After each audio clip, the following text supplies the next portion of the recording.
Bienvenidos a esta serie, una nueva serie de programas especiales. Este es uno de ellos. ¿Por qué decimos especiales? Bueno, porque está pensado para adventistas del séptimo día, pero también es aplicable a otras iglesias, así que por lo tanto te invitamos a escucharlo. Y me acompaña Pablo. Y le hago una pregunta, Pablo, ¿la radio es de una iglesia, de un ministerio de sostén propio? ¿No están afiliados a ninguna religión? ¿Es así? ¿Tengo entendido? Correcto, Marisa, es así.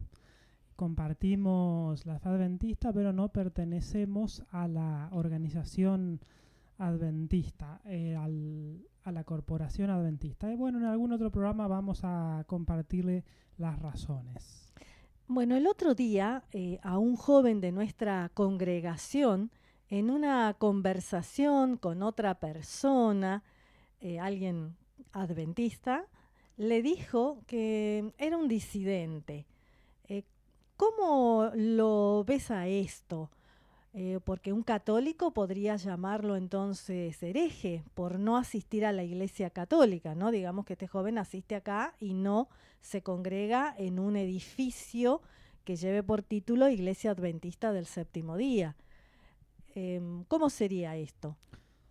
Bueno, sobre eso es que vamos a hablar hoy, a hacer el programa y quiero compartirles un poquito sobre las razones que a uno lo convierten en parte de la verdadera iglesia de Dios, en parte del pueblo de Dios, en parte de un verdadero cristiano, un verdadero adventista. Y vamos a verlo desde un punto de vista espiritual, desde un punto de vista bíblico, porque es la Biblia la que regula, la que ordena, la que manda, la que muestra cuál es la verdad. Y porque si sos parte de la iglesia de Dios estás salvo, si no lo estás, no. Así que, bueno, vamos a comenzar con con este tema. Esta historia comienza hace muchos años allí en la región de Ur de los Caldeos, allí por la Baja Mesopotamia, que hoy corresponde a la actual Irak, y comienza con la historia del pacto de Abraham. Los invito a ir allí al libro de Génesis para poder estudiar acerca de quién y qué es la verdadera iglesia. Antes de abrir nuestras Biblias, vamos a orar. Los invito a hacer una oración. Padre nuestro que estás en los cielos, santificado sea tu nombre. Te damos gracias por tu amor, por tu bondad, porque tenemos la Biblia, que es nuestro libro donde tú nos dices qué es lo que debemos hacer y cómo ser verdaderamente pueblo tuyo. Te pedimos que te quedes en este programa y también que bendigas a los oyentes. En el nombre de Jesús, amén. Amén. Muy bien, bueno, vamos a irnos allí a los tiempos de Abraham. Y este Abraham fue uno de los personajes más famosos que hayan vivido. Fíjense lo que se le prometió a Abraham en Génesis 17, 2 al 7. Dice, y pondré mi pacto entre mí y ti, y te me multiplicaré en gran manera, y estableceré mi pacto entre ti y mí, y tu descendencia después de ti en sus generaciones, por pacto perpetuo, para ser tu Dios, y el de tu descendencia después de ti. Bien, aquí en este pacto a Abraham se le promete que él iba a ser parte del pueblo de Dios y también su descendencia. Iba a tener un pacto espiritual, un pacto donde este personaje y sus descendientes iban a ser salvos, iban a ser el pueblo de Dios. Un pacto perpetuo, dice, o sea, por siempre. Sí, un pacto por siempre. Y uno de los símbolos de ese pacto era lo que se le llamaba la circuncisión, ¿Qué dice en Colosenses 2:11? En él también fuisteis circuncidados con circuncisión no hecha a mano, al echar de vosotros el cuerpo pecaminoso carnal en la circuncisión de Cristo. Bien, entonces en este símbolo, si tú eras de el pueblo de Abraham, si tú eras hijo de Abraham, si tú eras descendencia de Abraham, eras del pueblo de Dios. Pero, tenías que circuncidar para ello. claro, había una señal, una condición externa que era el que tenías que estar circuncidado. O sea, cualquier persona en el mundo podía venir a Abraham y decirle: queremos adorar a tu Dios, queremos ser parte de tu familia. Pero tenía que ser circuncidado. Esa circuncisión era un símbolo externo de una experiencia interna. Aunque fuera de otra nación y que quisiera pertenecer al pueblo de Dios, tenía que ser circuncidado. Claro, sí. Cualquier persona en el mundo podía ir a Abraham. Y de hecho, había personas de muchos pueblos allí en la familia de Abraham. Pero bueno, ¿qué pasaba si alguien de su familia tenía solamente el símbolo externo y nada más? O sea, si había sido circuncidado pero no tenía la experiencia espiritual.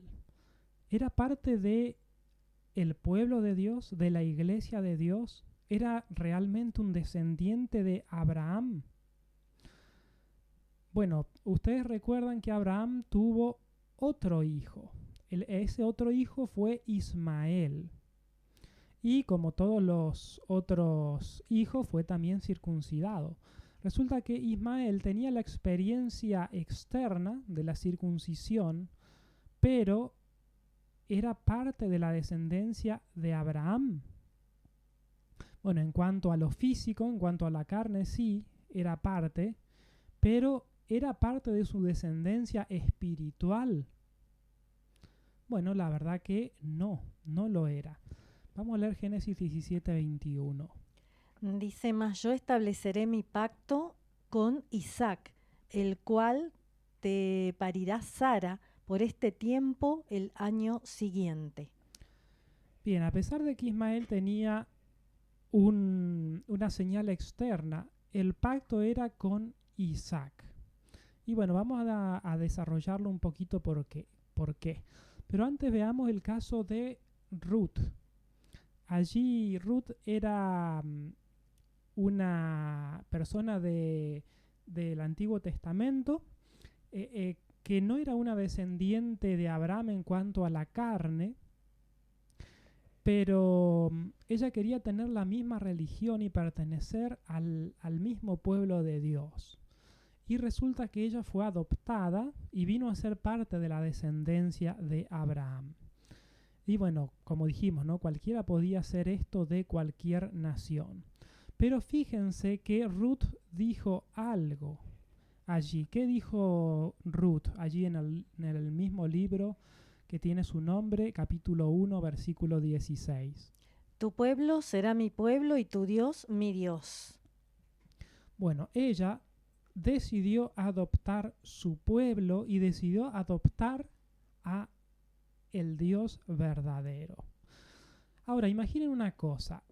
¿Qué pasa si decido ser parte del pacto, pero no sigo las condiciones que pacté con el Señor?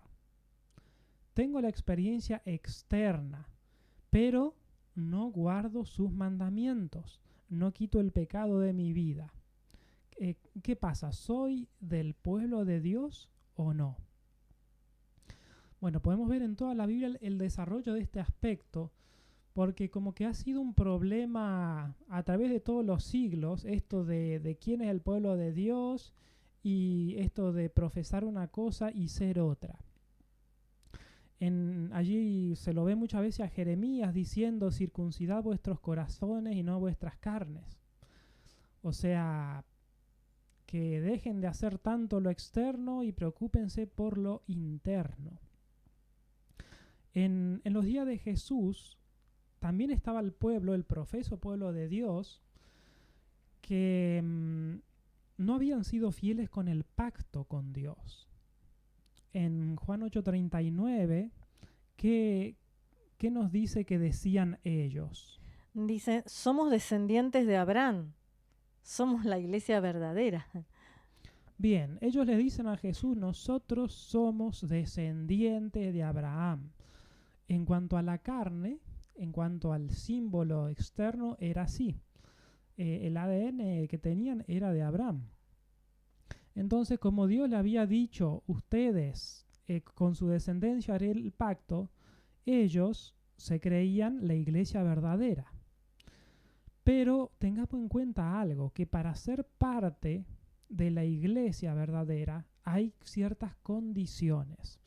Y vamos a ver un poquito. ¿Eran parte de la iglesia de Dios? ¿Eran parte del pueblo de Dios? Bueno, vamos a ver de que no era tan así. Fíjense lo que le decían a Juan el Bautista ellos. Bueno, le decían, Abraham es nuestro padre, somos sus hijos, así que somos parte de la verdadera iglesia, estamos salvados, en otras palabras, ¿no? Bueno, tenemos un problemita con la... Bien. Sí, así pasaba. Y bueno, ¿qué les dijo Juan el Bautista? Bueno, ¿qué dice Marisa Mateo 3:9? Dice, y no penséis decir dentro de vosotros, a Abraham tenemos por padre, porque yo os digo que Dios puede despertar hijos a Abraham aún de estas piedras. Qué interesante. Bien. Y también podemos ver en Mateo 3:10 algo más.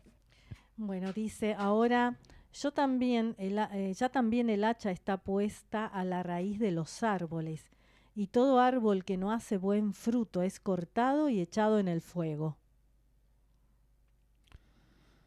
Bien, entonces Juan declaró a los judíos que su situación delante de Dios había de ser decidida por su carácter y su vida. La profesión era inútil. Si su vida y su carácter no estaban en armonía con la ley de Dios, ellos no eran su pueblo. Así que, bueno, tengamos bien en cuenta esto, porque esta última frase que dice se encuentra en el libro El deseo de todas las gentes, página 82. Entonces, vemos de que Juan el Bautista le dice, yo les puedo levantar hijos de las piedras. Juan el Bautista dijo, el hacha está puesta a la raíz del árbol, todo árbol que no da buen fruto es cortado. O sea, le estaba diciendo en otras palabras que aunque sean el pueblo de Dios profeso, descendiente directo, aunque tengan el ADN de Abraham, ellos no eran su pueblo. Eso lo dijo Juan el Bautista, pero ¿qué les dijo Jesús en Juan 8, versículo 37 y 39? Si fueseis hijos de Abraham, las obras de Abraham haríais. Bien, entonces claramente Jesús le está diciendo que en realidad, visto desde un punto de vista del de Dios, no del humano, ellos no eran hijos de Abraham, porque lo que a Dios le interesaba no era esa familiaridad en la carne, sino la semejanza en el carácter, en la mente, en el espíritu. Y bueno, ellos mientras decían nosotros somos hijos de Abraham, estaban queriendo matar a Jesús. ¿Creen ustedes que estas personas, estos fariseos, saduceos, que escucharon hablar a Jesús en forma tan directa, ¿será que ellos entendían quién y qué era la iglesia? No la entendían. Sin duda que no. Y incluso aún los mismos discípulos estuvieron mucho tiempo sin entenderlo, porque nosotros vemos, por fuera vemos que tiene su nombre registrado en tal lado y que asiste a tal iglesia, y decimos, ese es del pueblo de Dios. Y no solamente fue un problema de los fariseos en ese tiempo, sino el apóstol Pablo tuvo que luchar con este asunto una y otra vez. Pero antes, veamos el caso de Jesús y el ciego antes de pasar a Pablo. ¿Te acordás, Marisa, la historia de este Jesús y el ciego? ¿Puedes contarla rápidamente? Sí, que Jesús lo sana y entonces le preguntan. ¿Qué día era? Era sábado. Jesús le devolvió la vista en sábado. Y él entonces, bueno, salió feliz, alegre, todos los vecinos empezaron a darse cuenta, se corrió la voz, fue llevado delante de los fariseos y le preguntaron si había... primero llamaron a los padres y los padres sabían que lo iban a... Si ellos decían que Jesús le había devuelto la vista, los iban a expulsar de la iglesia, así que por miedo a los fariseos le dijeron, bueno, pregúntenle a mi hijo, porque él ya es mayor. Y bueno, entonces ahí lo llaman al joven y bueno, él le cuenta, ¿no? que había sido por quién había sido sanado, que sí, que era él, que él había sido ciego de nacimiento, les explicó cómo había sido sanado. Y bueno, finalmente, como no podían borrar ese milagro, porque el milagro era verdadero, le dijeron, bueno, no andes diciendo que Jesús te curó, da la gloria a Dios, ¿no? Bien, ¿y qué le responde este joven? Y él le dijo, si esto no viniere de Dios, nada podría hacer.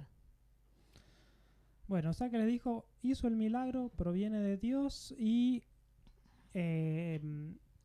bueno, y ellos no pudieron reconocer eso. ¿Y qué hicieron con él? Lo expulsaron. Bien, y lo expulsaron de la sinagoga, lo expulsaron de la iglesia. Entonces, bueno, pero resulta que este expulsado... Jesús escuchó que lo habían expulsado, ¿no? Sí, y este expulsado después tuvo una conversación con Jesús y creyó en Jesús como Salvador y le adoró. Entonces, ¿qué te parece, Marisa, en esta historia?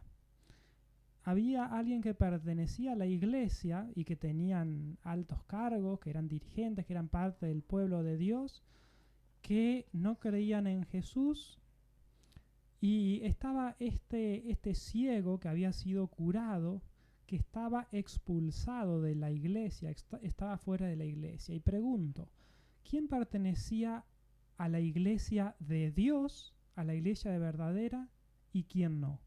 Y bueno, claramente el ciego. Claro. Porque aceptó a Jesús. Sí, bueno, entonces podemos ver que también en esta historia no depende de lo externo, en este caso tener su nombre afiliado en una iglesia, sino más bien su creencia. Que la gente se preocupa mucho por pertenecer a una determinada iglesia, ¿no?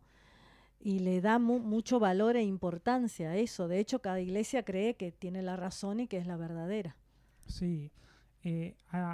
Por ejemplo, el ser excomulgado de la iglesia católica ha causado terror a muchos personajes, y así en cada religión, si te echan de la iglesia, uno por ahí piensa que te echaron del cielo.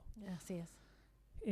Bueno, y el mismo problema que tuvieron que luchar aquí, en este caso Jesús, estaba un poquitito más adelante, los tiempos del apóstol Pablo.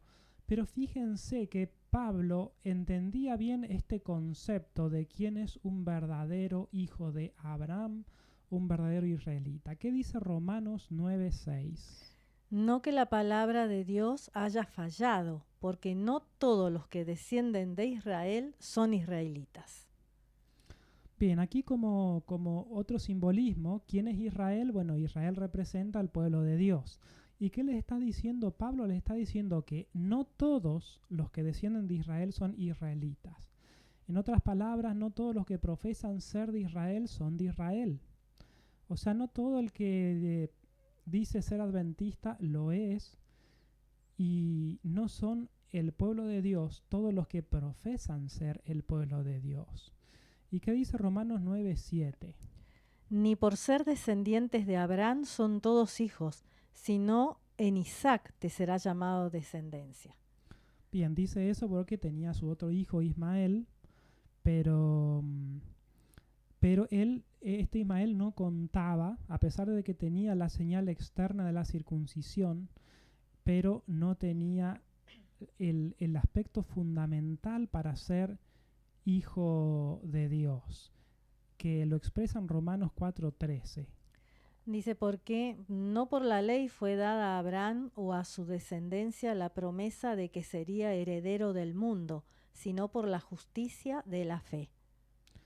Bien, entonces lo que te define ser un hijo de Abraham, un hijo de Israel, no es una señal externa, no es tu nombre en cierto libro de la iglesia, sino dice Romanos 4:13, por la justicia de la fe.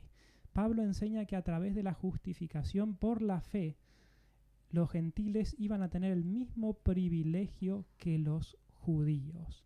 Y ese principio lo vemos desde los tiempos de Abraham, desde la historia de Ruth y desde todo tiempo. En Romanos 4:14 al 17 sigue hablando de esto para que nos quede bien claro el tema, porque somos muy duros de entenderlo. Porque si los que son de la ley son los herederos, vana resulta la fe y anulada la promesa. Por tanto, es por fe, para que sea por gracia, a fin de que la promesa sea firme para toda su descendencia. Bien, entonces dice que es por gracia, es por la fe. En el libro Alza tus ojos, página 80, dice, el Israel de Dios son aquellos que están convertidos. Fíjense la condición que da para ser del Israel de Dios. Pero bueno, creo que porque bueno, en ese tiempo los judíos eran bastante duros de entender esta cuestión de quién es la iglesia de Dios, qué es la iglesia de Dios, pero también porque eso mismo sucede en nuestro tiempo, es que agregó más textos el apóstol Pablo. Vamos a Romanos 2:28.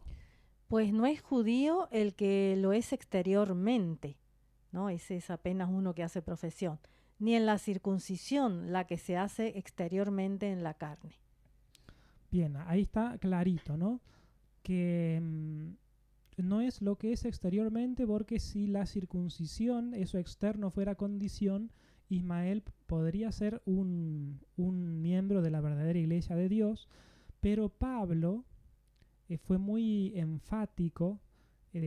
Allí en Gálatas dice que Ismael no era un miembro. Y el siguiente versículo, Marisa, ¿qué dice? Dice, sino que es judío el que lo es, perdón, sino que es judío el que lo es en lo interior, y la circuncisión es la del corazón, en espíritu, no en letra, la alabanza del cual no viene de los hombres, sino de Dios, en Romanos 2:29. Bien, entonces ahí claramente dice que es judío el que le es en lo interior. Esto hablando de que los judíos se consideraban o eran un símbolo de que allí vino de Judá, vino el Mesías, entonces eran el pueblo de Dios. Y no era el que lo era en letra, sino en espíritu, en la circuncisión del corazón. No en lo externo, sino en lo interno. Dice Gálatas 3:7, sabed por lo tanto que son de fe que los que son de fe, estos son hijos de Abraham. O sea, aquellos son los únicos que realmente hacen parte de la iglesia. Bueno, ¿y qué más nos dice al respecto? Gálatas 3, 26 al 29. Dice, pues todos sois hijos de Dios por la fe en Cristo Jesús, porque todos los que habéis sido bautizados en Cristo, de Cristo estáis revestidos.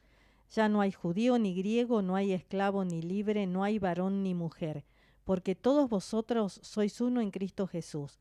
Y si vosotros sois de Cristo, ciertamente el linaje de Abraham sois, y herederos según la promesa. Muy bien, entonces aquí recalca también que ya no hay judío, no hay griego, esclavo ni libre, sino hay un solo nombre, hay uno solo que es Cristo Jesús. Y Jesús era descendiente de Abraham, y si yo soy hijo de Cristo, también hago parte de la descendencia de Abraham. Bueno, pero este dilema, esta explicación continúa allí en el libro de Apocalipsis. Veamos en Apocalipsis 12 este ejemplo. Vamos a leer Apocalipsis 12, 1 al 5. Una gran señal apareció en el cielo, una mujer vestida del sol, con la luna bajo sus pies, y sobre su cabeza una corona de 12 estrellas. Y ella dio a luz un hijo varón, que había de regir a todas las naciones con vara de hierro, y su hijo fue arrebatado para Dios y para su trono. Bien, entonces vemos acá en Apocalipsis 12 una mujer pura, la iglesia de Dios, está embarazada a punto de tener un hijo, refiriéndose a Jesús y por lo tanto a su descendencia, a la iglesia de Dios. Y bueno, ¿y qué significa? En Gálatas 4:19, Pablo le está escribiendo a una iglesia que estaba convertida, pero que apostató y le estaba dando este apelo. Le dice en Gálatas 4:19, hijitos míos, por quienes vuelvo a sufrir dolor de parto hasta que Cristo sea formado en vosotros. Entonces, si tú quieres ser un miembro de esta iglesia de la cual se habla en Apocalipsis 12, debes tener el carácter espiritual de Cristo en tu vida. Esto es la verdadera religión del Nuevo Testamento, el que los apóstoles hablaron continuamente de ello. Y fíjate qué le pasó a esa iglesia de la que habla Apocalipsis 12, en el versículo 6. Y la mujer huyó al desierto, a un lugar preparado por Dios para que allí la sustenten durante 1260 días. Bien, ¿ustedes saben por qué tuvo que huir la mujer, un símbolo de la iglesia de Dios en ese tiempo, al desierto? Bueno, fue porque la profesa iglesia de Dios trató de destruir a la iglesia real o verdadera. Así fue, increíblemente que parezca, porque los descendientes de los discípulos, que eran la verdadera iglesia de Dios, empezaron a perseguir a los fieles. Así que, bueno, ojalá que podamos entender claramente esta diferencia entre la iglesia real, la iglesia que Dios considera, y la iglesia profesa, la iglesia que solo tiene el nombre. En el libro Señales de los Tiempos, del 1 de noviembre de 1899, dice: a través de la agencia del romanismo, Satanás tomó el mundo cautivo. La profesa iglesia de Dios fue llevada a los rangos de desilusión, y por más de 1000 años el pueblo de Dios, la verdadera iglesia, sufrió bajo la ira del dragón. Bueno, entonces el catolicismo, el romanismo en ese tiempo persiguió por 1000 años al pueblo de Dios.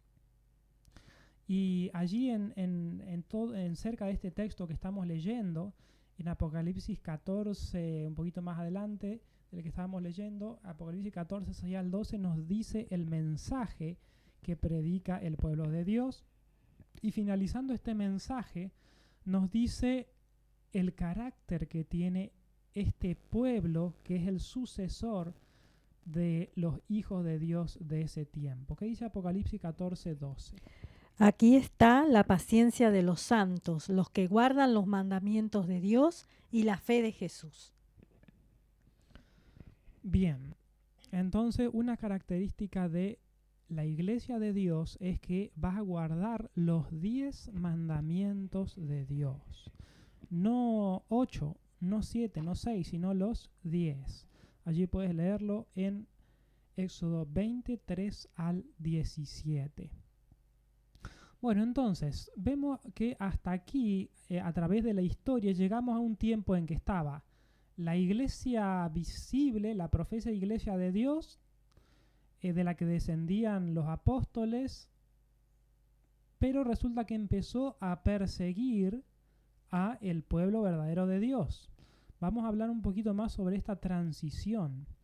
Y nos podemos preguntar, bueno, ¿quién dejó la iglesia? Ahora vamos a ver un poquito sobre esto. Resulta que en ese tiempo, que fue más o menos entre el año 200 y 300, Satanás vio que con la persecución de los cristianos, ¿se acuerdan el Coliseo romano? Las persecuciones cristianas no logró nada, sino que se multiplicaban más. Entonces Satanás ideó el plan de seducirlo con la prosperidad temporal y el honor mundano.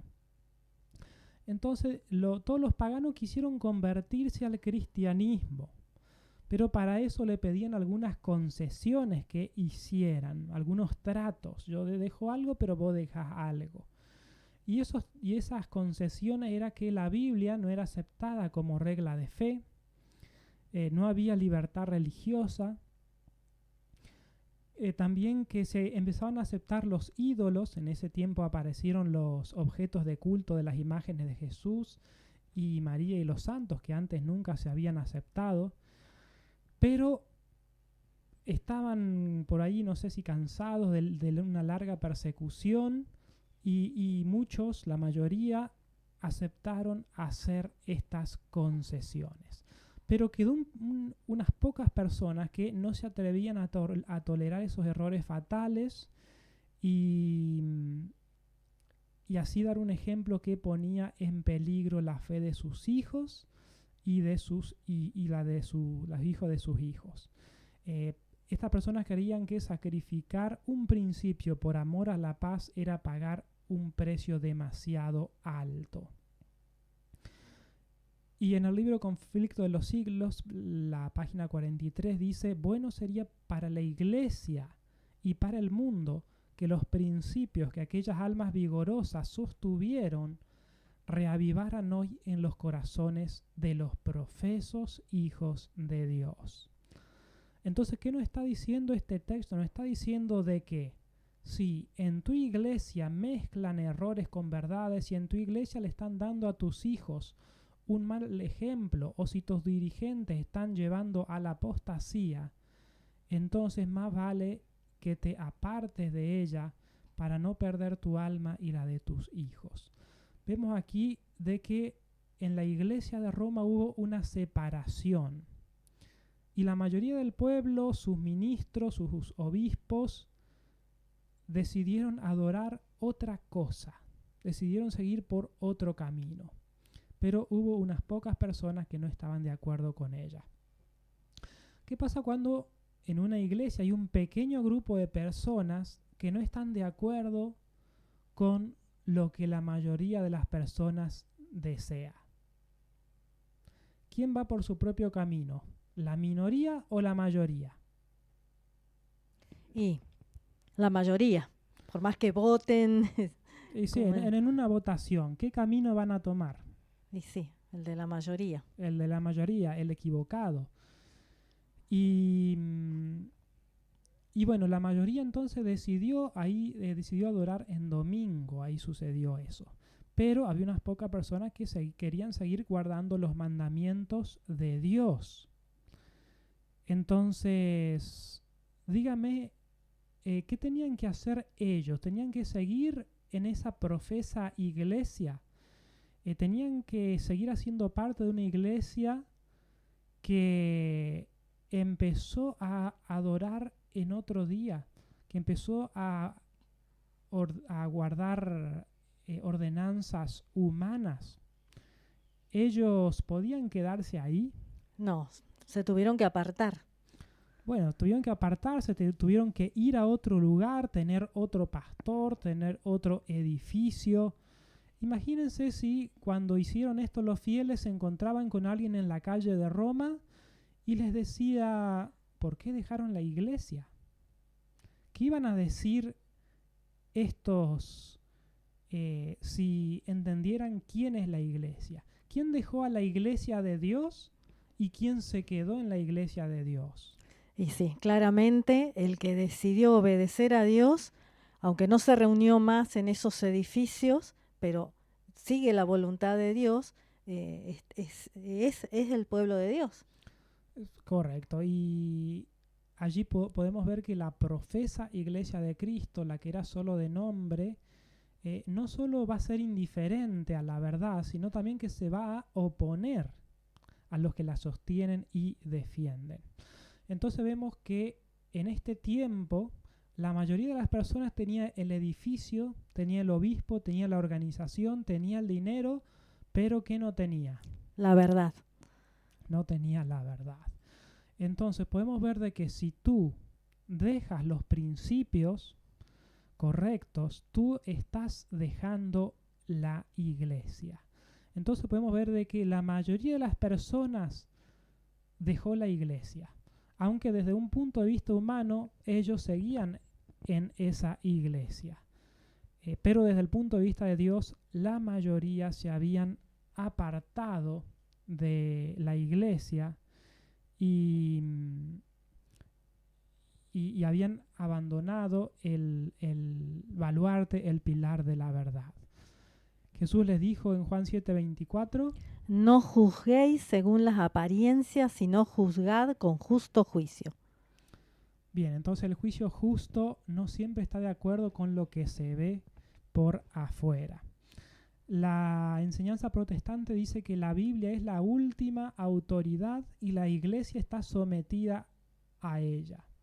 Un católico romano dice, creo en la autoridad de la Biblia, pero la autoridad de la iglesia está por encima de la autoridad de la Biblia.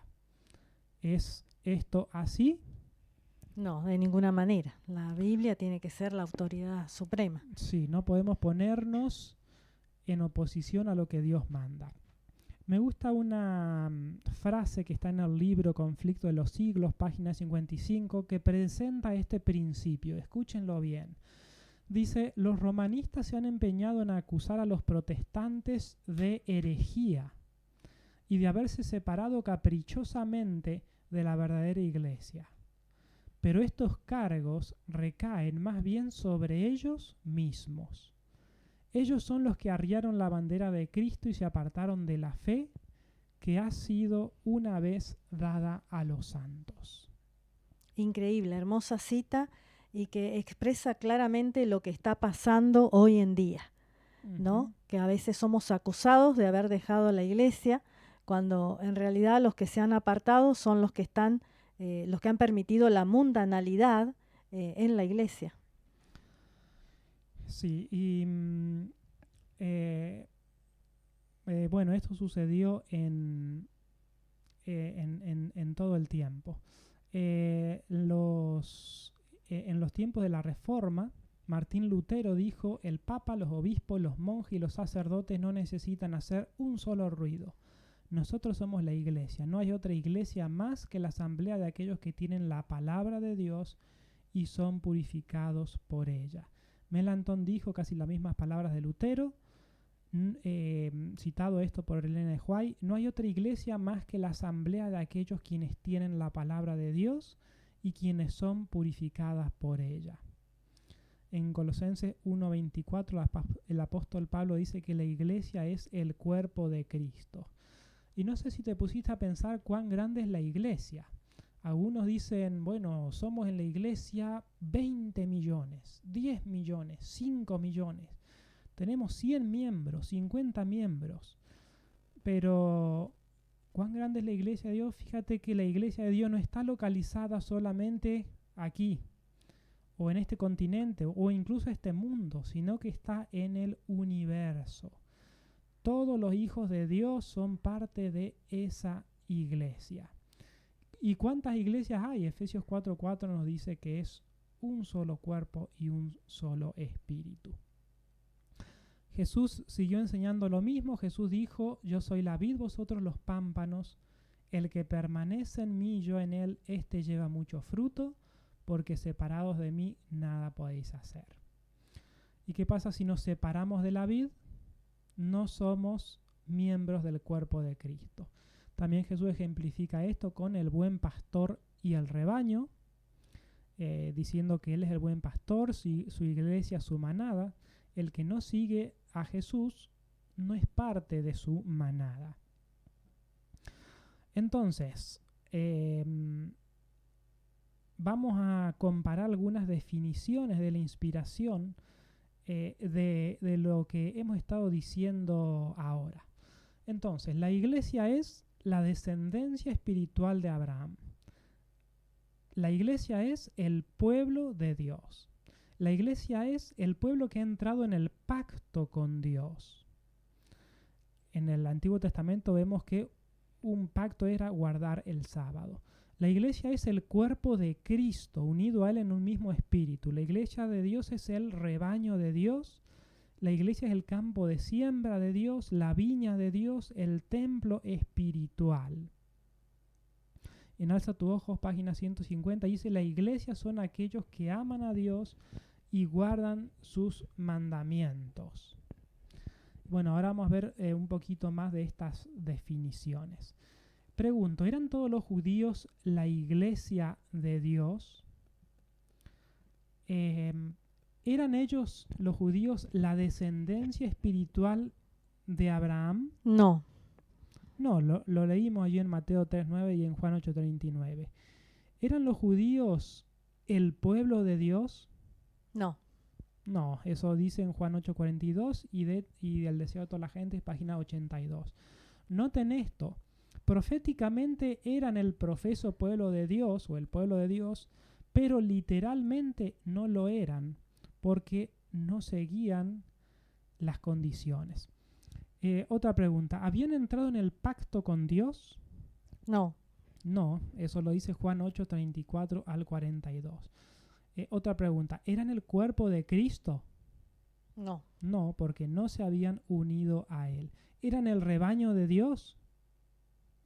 Tampoco. ¿Qué dice Juan 10:26? Pero vosotros no creéis porque no sois de mis ovejas, como os he dicho. Bien.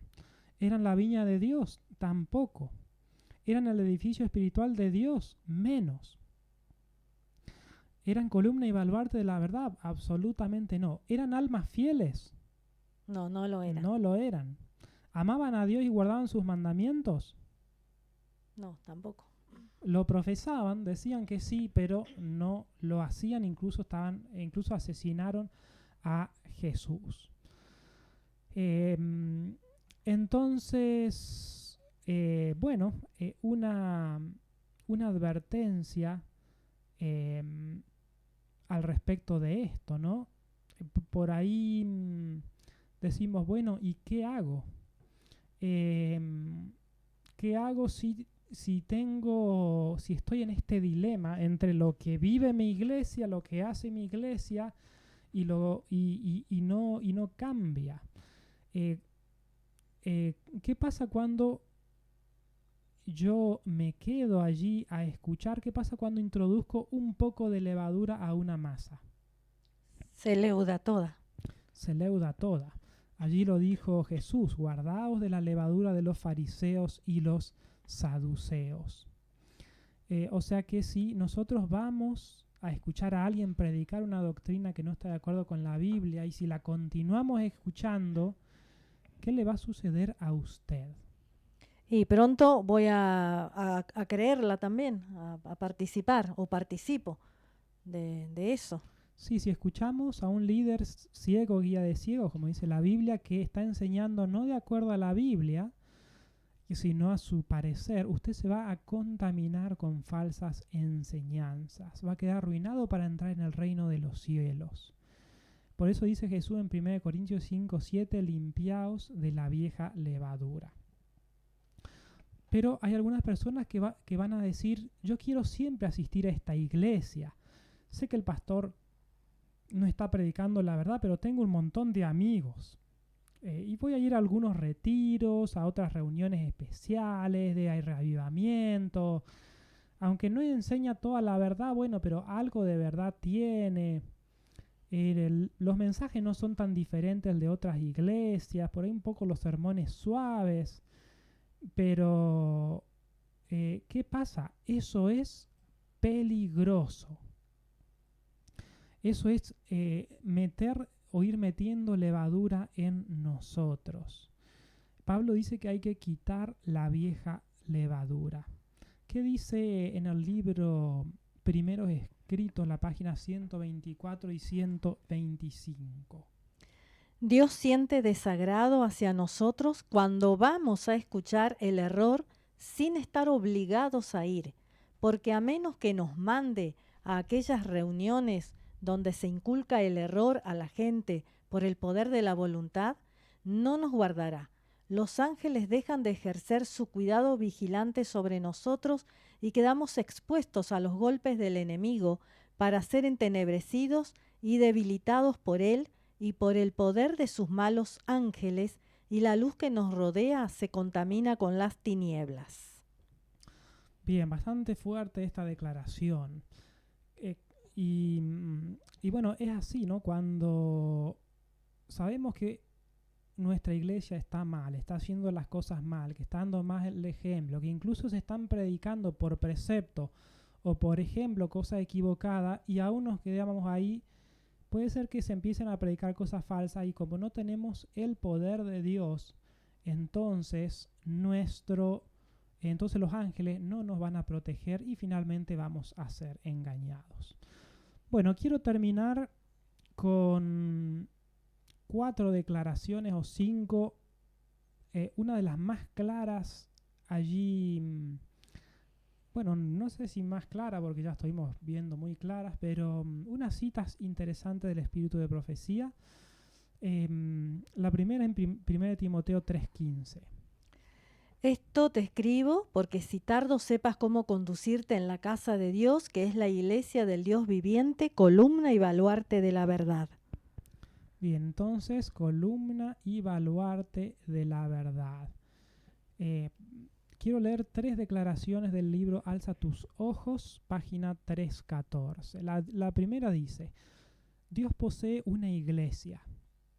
No es una gran catedral, ni la iglesia oficial establecida, ni las diversas denominaciones, sino el pueblo que ama a Dios y guarda sus mandamientos, porque donde 2 o 3 están congregados en mi nombre, allí estoy yo en medio de ellos. Mateo 18:20. Fíjate qué declaración determinante. Dice que Dios posee ¿cuántas iglesias? Una iglesia. Una vimos, ¿no? ¿Es la iglesia oficial, dice acá? No. Hay muchas denominaciones. ¿Son las diversas denominaciones la iglesia de Dios? No. ¿Una gran catedral? Tampoco. No. Dice que es el pueblo que ama a Dios y guarda sus mandamientos. El pueblo que se congrega en su nombre. Y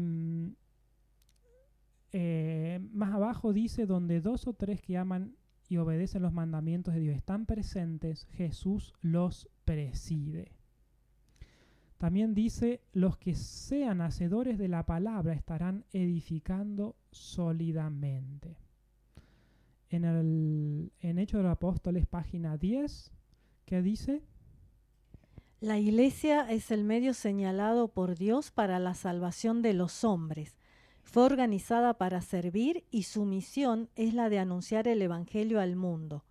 Desde el principio fue el plan de Dios que su iglesia reflejase al mundo su plenitud y suficiencia. Los miembros de la iglesia, los que han sido llamados de las tinieblas a la luz admirable, han de revelar su gloria. La iglesia es la depositaria de las riquezas de la gracia de Cristo, y mediante la iglesia se manifestará con el tiempo aún a los principados y potestades en los cielos, el despliegue final y pleno del amor de Dios.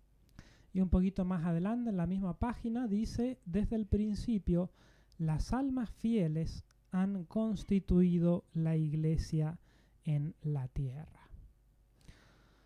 Así que, bueno, sumamente claro. ¿Quién es la iglesia de Dios en la tierra? Las almas fieles. Y para terminar,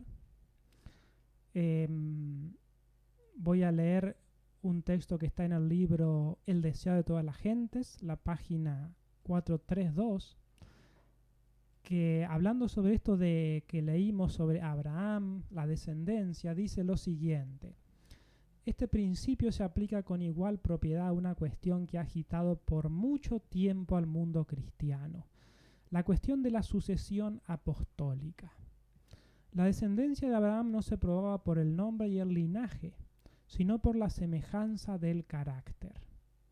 La sucesión apostólica tampoco descansa en la transmisión de la autoridad eclesiástica, sino en la relación espiritual. Una vida movida por el espíritu de los apóstoles, el creer y enseñar las verdades que ellos enseñaron, esta es la verdadera evidencia de la sucesión apostólica. Es lo que constituye a los hombres sucesores de los primeros maestros del Evangelio. Fíjate qué declaración que reúne nuestro tema de hoy, que resume nuestro tema de hoy. No importa el nombre, el linaje, no importa si eres adventista. Si vienes de la iglesia de 1844. Sí, o de dónde, si vienes de Pedro, o vienes de Abraham, si eres judío, sino lo que importa, lo que expresa aquí que es la semejanza del carácter. El creer y enseñar las verdades, eso es lo que va a constituirte como un heredero, como un sucesor de la iglesia de Dios. Así que bueno, con este resumen concluimos este tema de quién y qué es la verdadera iglesia. Bueno, creo que ha quedado muy claro. Te agradecemos por esta exposición y seguiremos con otros temas tan importantes como ser la nueva organización, quién es la nueva organización, y otros temas, ¿no?, que hemos anotado y que son muy importantes para esta generación y para esta época en que estamos viviendo. Muchísimas gracias y que sigan escuchando nuestra radio. Será hasta pronto.